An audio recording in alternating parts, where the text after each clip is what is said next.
and welcome back. I'm Nicholas Rave. And I'm Morgan Lane Bennett. And we're living NLP. So this video is all about why beliefs are so important. And in the month of May, us Living NLP folks are going to be doing a series of videos leading up to a whole class that we're giving on beliefs. But Morgan, why don't you start us off by talking about why beliefs are so important? Gladly. I believe beliefs are so important because your life is the product of your beliefs. And it may sound kind of esoteric and ethereal, but what you believe about yourself and your life creates your life. Your beliefs create your life, and specific beliefs that you have about yourself and your life create specific results in your life. We're going to talk a lot more about this in this video, but the fact of the matter is that everything you believe has specific consequences in your life, and either gives you something that you do want or is giving you something that you don't want. And your beliefs are so important. To know the foundation of yourself is to know your beliefs, just like to know that the roots of a tree create the fruits. Your life is the fruits, and your beliefs and your beliefs about beliefs are the roots. So the second reason why it's worth spending time in your life and in our video talking about why beliefs are so important is because beliefs are what you can think of as dominoes for change. They are things that if you want to change something in your life, if you want to change something in someone else's life in a significant way, if you can impact their beliefs, you can trigger a domino effect, like a snowball rolling down a mountain or like planting a seed in the ground spreads roots. Pick your metaphor. The point about beliefs is that they exist in an interconnected and interdependent network. That means that when you change one belief, you send ripples of change through the entire belief system. And that creates changes that you don't even know about, that you didn't even necessarily intend. But if you're dealing with beliefs that are holding you back, when you remove them or you upgrade your beliefs, the ripple effect cascades through your life. You said something about beliefs that you didn't really realize you had that have such a deep effect. And for me and my work, and I know yours too, one of the most, insidious beliefs that people have, one of the most unconscious and yet most effective on their lives, is their beliefs about themselves. It's their beliefs about their identity, and these beliefs about your identity, and even your beliefs about the world, become self-fulfilling prophecies. I know all you NL people out there are familiar with the presupposition, which in itself is a belief, that perception is projection, right? That the world view, your worldview determines the world you view. And essentially this is a way of saying your beliefs about the world create the world around you. And that's not to say that, I believe that the sky is green, so it is. But it's to say that what you believe about the world creates the amount of potential that you have to exist and to explore and to create the life that you want. Your beliefs are a self-fulfilling prophecy. I think it would be really helpful at this point to give some specific examples about how beliefs become self-fulfilling prophecies. How when somebody holds on to a certain belief, they go out into the world and they find validation of those beliefs. So why don't we pick the big three? Let's talk about health, love, and wealth. These are the big three areas.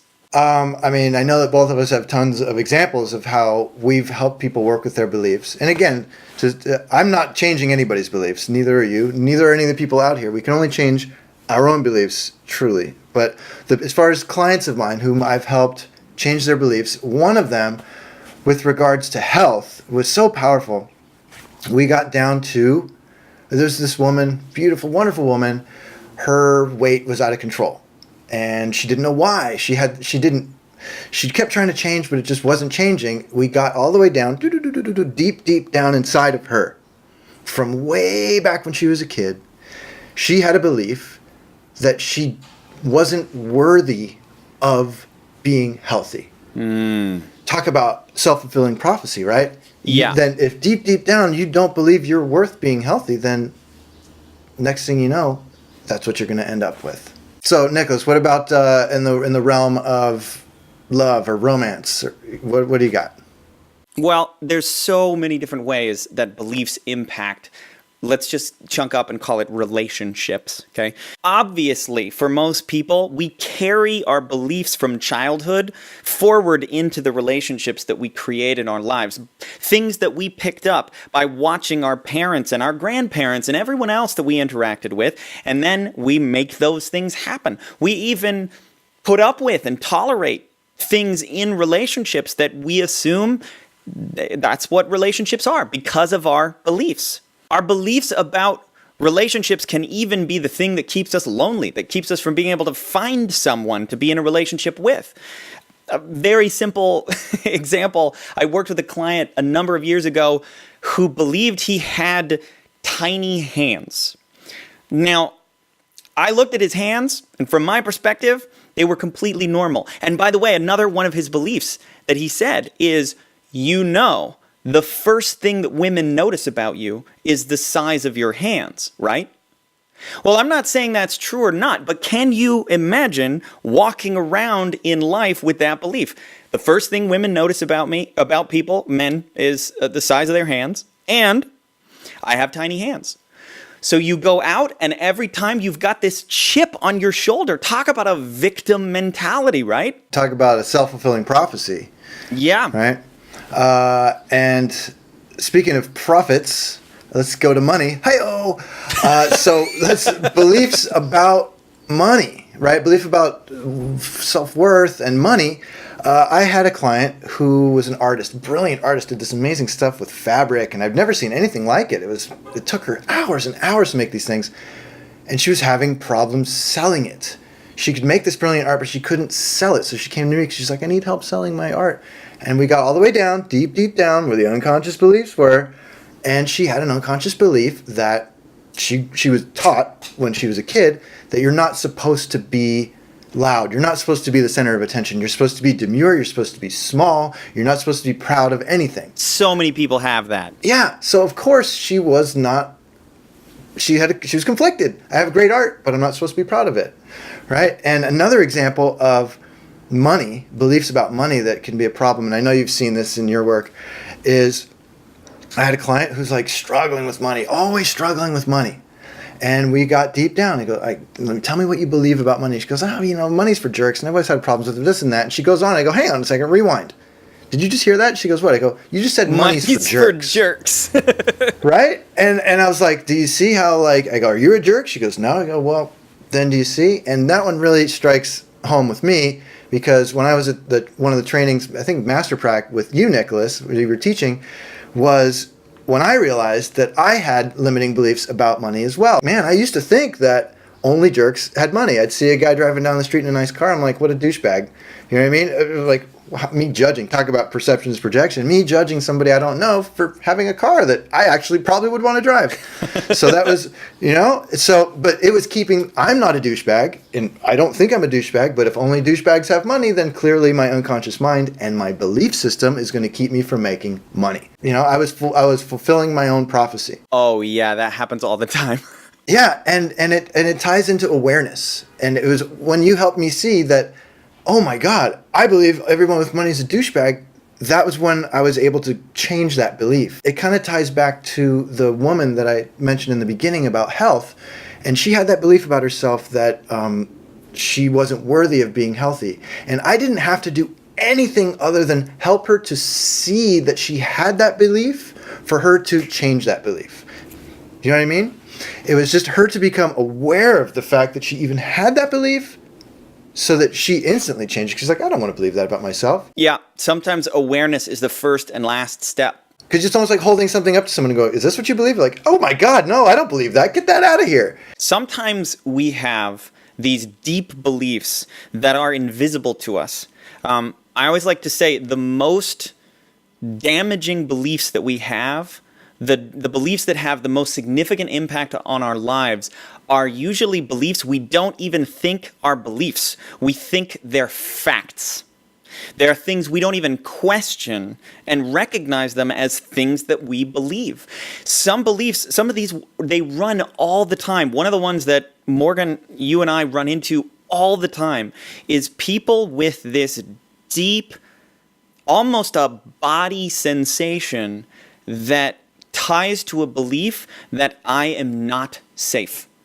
It's as simple as that no matter what's going on, no matter where you are, there's this deep belief inside that says I am not safe. And it creates this like hyper vigilance for people. And it ties back to a core belief. A core belief about who you are. It's something you said was so cool.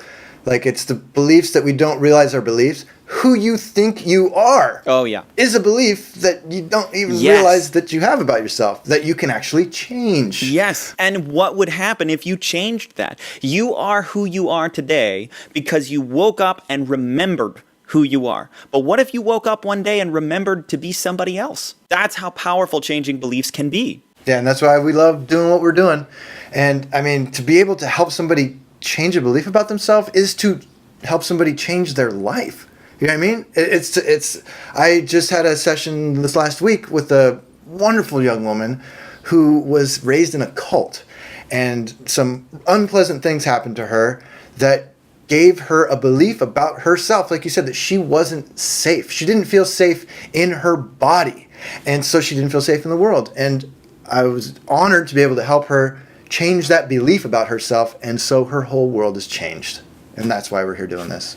So why don't you tell them about the reboot, man? Because I want to get people in so we can change the world. Yeah, so the reason we're doing all these videos about belief is this is all the pre-study leading up to our NLP reboot class on May 26th called Changing Beliefs with NLP.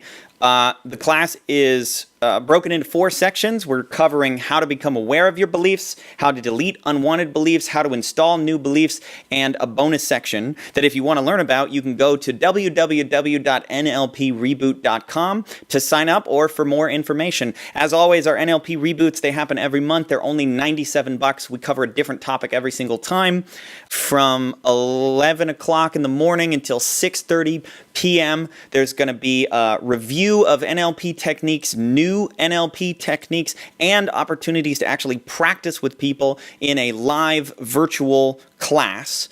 Please like, comment, subscribe, share this video if you think beliefs are awesome as well. Keep an eye on our Living NLP Facebook for more videos about beliefs that we're going to be uploading all month long. Morgan, anything else you want to add? I can hardly believe what a great deal that is for only $97. And yeah, I mean, we're passionate about this because beliefs are like, they're the key.